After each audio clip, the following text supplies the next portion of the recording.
Assalamu alaikum. According to Sales Tax Act 1990, the time of supply is what?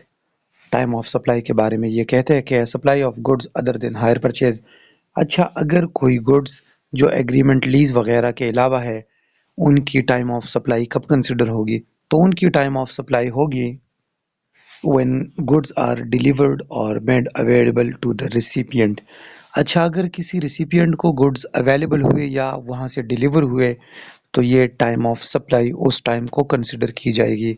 یا اس کے علاوہ جو نیا وہ انٹری کی گئی ہے وہ یہ ہے اور the time when any payment is received by the supplier in respect of that supply which ever is earlier.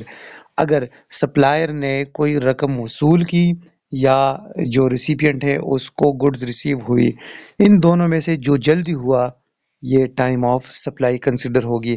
In case of hire purchase کے بارے میں وہ کہتا ہے اگر ایگریمنٹ وغیرہ ہوں تو جب ایگریمنٹ سائن ہو جائے تو ایگریمنٹ سائن ہونے پہ ٹائم آف سپلائی کنسیڈر ہوگی.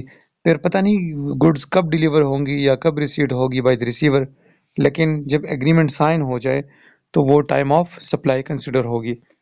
پھر سروسز کے بارے میں کہتے ہیں کہ services means at the time at which the services are rendered or provided.